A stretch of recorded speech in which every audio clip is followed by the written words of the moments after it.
Monster, where it's like a magazine subscription app where you can see a lot of different magazines.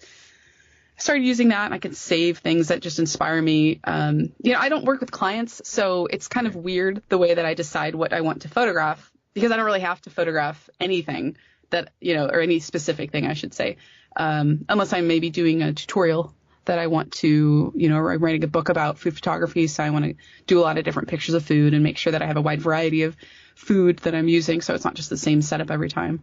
Okay. So, yeah. Yeah, that's great. So, primarily, are you selling most of your photographs through stock photography online?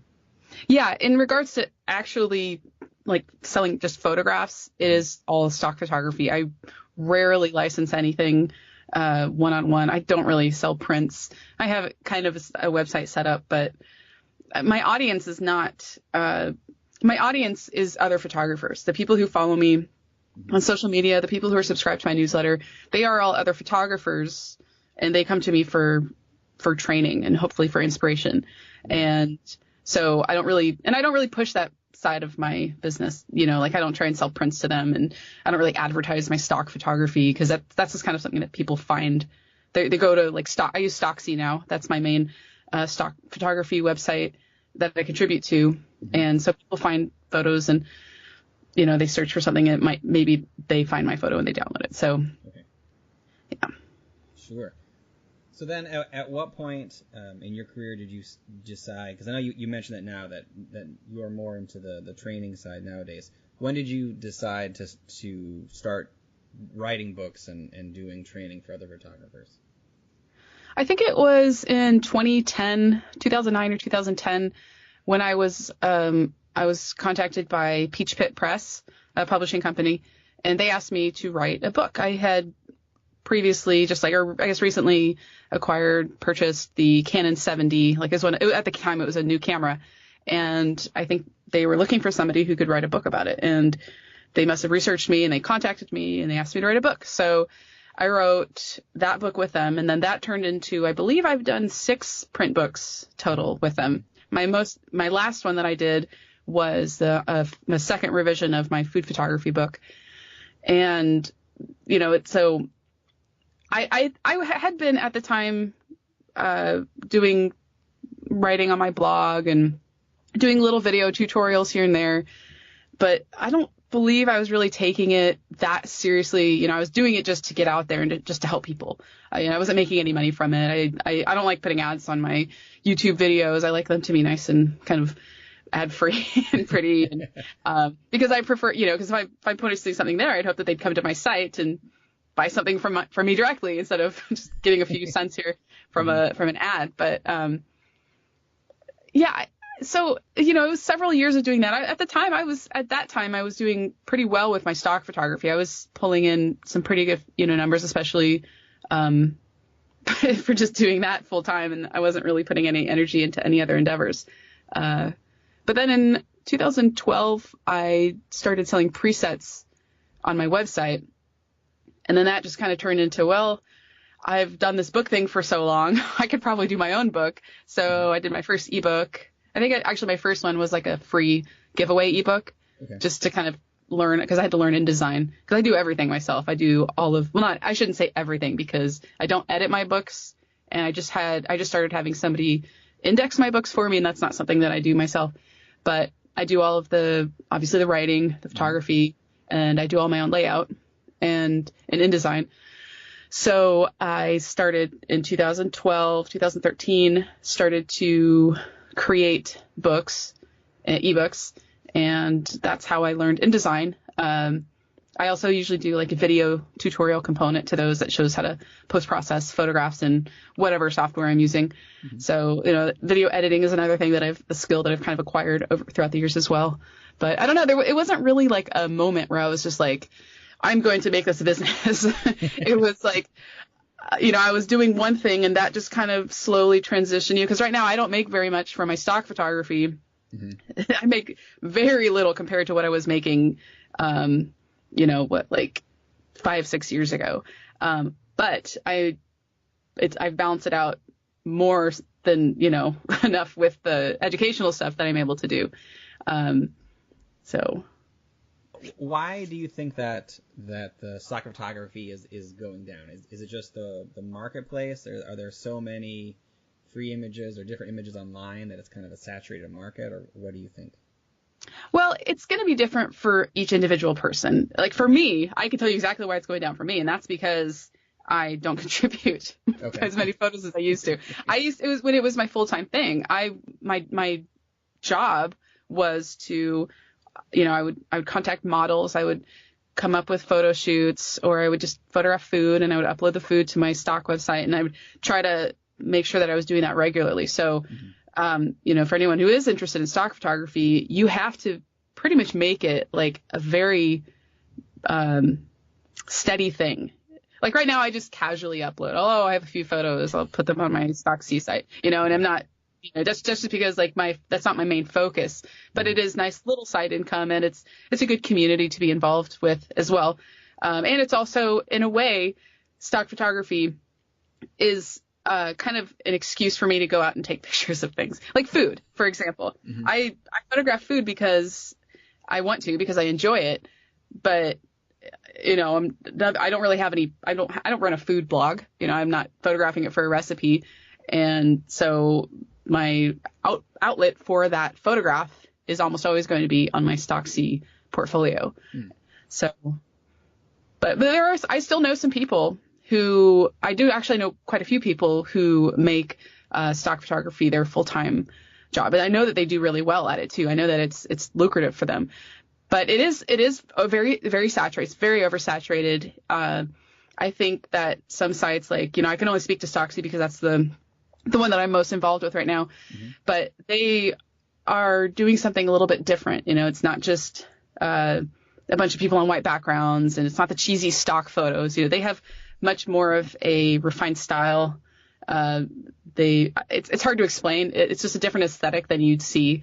I should say it's a more curated aesthetic. It's not just a bunch of, mishmashy photos up in there. They're very particular about the photos that go on their site, and also who their contributors are. Okay. They don't just let anyone and everyone in. They only open it up for submissions once a year, and they only let in a certain amount of people because they're trying to make it sustainable. Okay. So, but yeah, I think it's still possible to do stock photography and make an income from it, but you have to, just like anything, you have to really dedicate time and energy into doing it right. So there's no magic formula. Sure. Yeah, that doesn't seem like there's a substitute for just really good hard work. Yeah, exactly. So with everything that you're doing right now, what part of your business do you find the most exciting these days? Oh, I like being my own boss and setting my own schedule. I think at this point, I was in the military for so long, and in a very, not it wasn't that long, but it was probably the longest job I'd ever held, minus, I guess, my own self-employment now. It was a very structured environment. And I still maintain that I really like structure, not like, has to be everything the same way all the time structure, but I do enjoy being able to just wake up when I want to. And I don't sleep in very late, but I could just roll out of bed whenever I want to. I take care of my dogs, and I have my coffee, and then I just sit down and I work at my computer, or maybe I take the dogs out to the park, or, when it's nice out, I'll go out and take pictures and stuff. But I don't think I'd be able to have a normal job, like a go to work 9 to 5 kind of job, because I'd be like, oh, I have to sit here all day and work. I just want to go home and make myself lunch, So it's like, it's stupid, but that's kind of one of the things. Obviously, the work. I love my work. I love what I do, but I wouldn't want to do it for anyone else but me. So.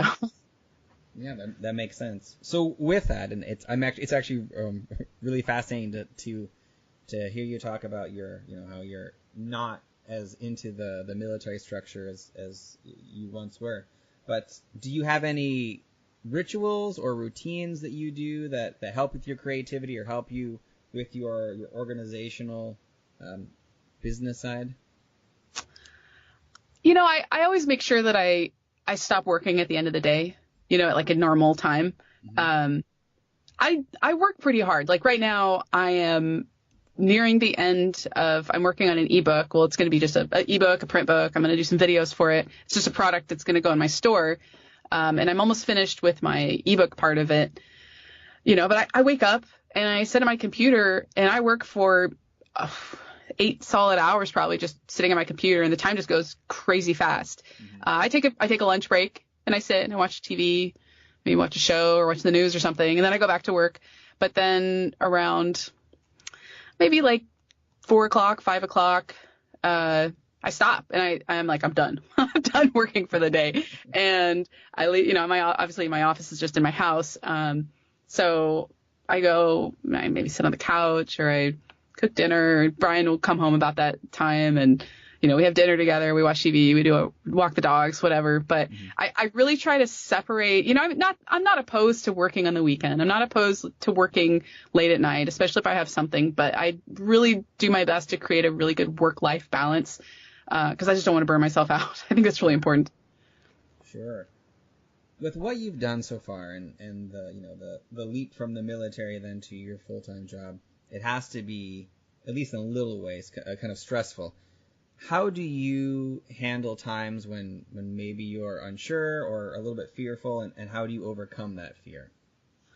So I guess I've never really had any moments where I was like worried about paying the bills or anything, for the next month. But I do have my moments where I'm like, and I kind of feel like I'm in one of those moments now where I'm like, I really need to put out a product soon or it's not going to go very well, because when I do have a big launch and a big product, it sustains me for several months. That's, usually how it works. And sure. for my business, that's, I have little things that I release, throughout the year as well. But the big products, those can be really lucrative. Mm-hmm. And so, but in regards to fear, I'm not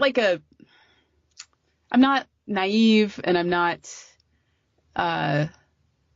immune to fear, but I don't really have that sense of fear. I don't worry I used to worry all the time. I used to be stressed all the time. Mm-hmm. And something happened. I don't know if it was just going through divorce and then being on my own for a while. Something happened and I don't really get fearful of things.